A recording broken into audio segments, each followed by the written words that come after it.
Il va sans dire que les soins offerts dans les spas s'adressent à ceux qui ont les moyens de se les payer.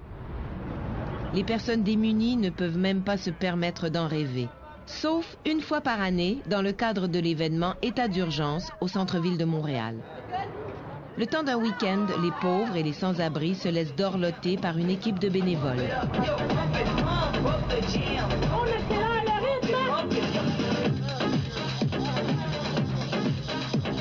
Pour ceux qui vivent en marge de la société dans des conditions inimaginables, les massages et les pédicures ne sont pas un luxe, mais une nécessité. Je me suis levée, je me suis donné du linge en me levant. La fille est venue me chercher pour faire un massage plus tard dans la journée. Là, elle est venue me chercher pour me faire couper les cheveux. Gérard Picmal est membre de Docteurs aux pieds nus, un organisme caritatif. Notre but, nous, était d'offrir aux plus démunis la possibilité et l'accès à des soins de santé alternatifs. C'est un petit peu une des raisons qui nous a motivés à partir des cliniques de solidarité. Les sans-abri en ont peut-être besoin plus que tout le monde parce qu'ils ont des souliers qui ne sont pas adaptés à leurs pieds. Bien souvent, ils ont froid, ils ont des engelures, ils ont des ongles incarnés. Moi, j'ai vu des horreurs. J'ai vu des ongles en forme de griffes repliés et rentrer à l'intérieur de l'orteil. J'ai vu des choses absolument terribles. Ils sont pas si pires, ces pieds-là. Non, mais l'autre, Généralement, on va avoir le merci. Mais c'est surtout au niveau des yeux qu'on ressent leur reconnaissance.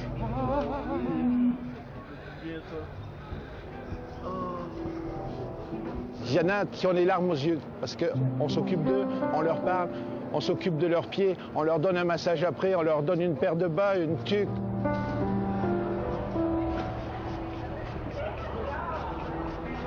C'est clair que notre société en ce moment est en crise. On a un problème de santé publique. On a de la difficulté à gérer notre stress. On a un problème alimentaire. On a un problème d'exercice. On est interpellé à tous les niveaux. Jocelyna Dubuc a fondé son spa Destination Santé en 1977, une première au Canada. Elle sait très bien que les gens ont souvent besoin de se ressourcer. C'est ainsi qu'un séjour au spa d'Eastman peut ressembler à une cure de santé. On est à peu près 25 sur la planète de cette catégorie-là. La mission du spa de destination est vraiment une mission de ressourcement, de remise en forme.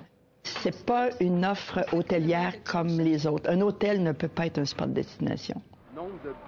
Le spa d'Eastman a une telle réputation que plusieurs médecins prescrivent à leurs patients d'y faire une cure pour surmonter un burn-out ou une dépression. Ce que je trouve extraordinaire, puis là on voit vraiment qu'il y a un changement de société, que des médecins réalisent à quel point que l'art de vivre a un impact sur notre santé, puis qui décident de nous référer, c'est tout à leur honneur.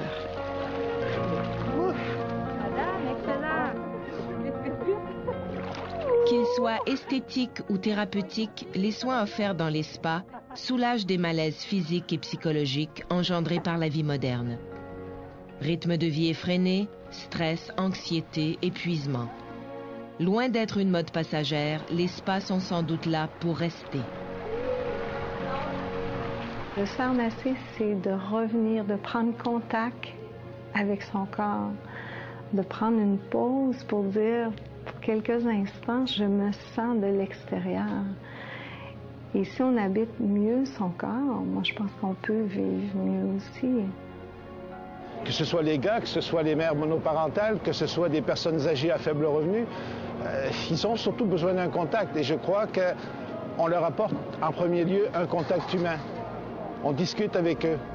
Je vous dirais qu'aujourd'hui, c'est beaucoup plus la capacité de rester jeune, de prendre soin de son corps, de se payer des transformations tout au cours de sa vie pour justement garder une belle apparence et vraiment travailler sur son corps parce que le corps devient comme la destinée en soi.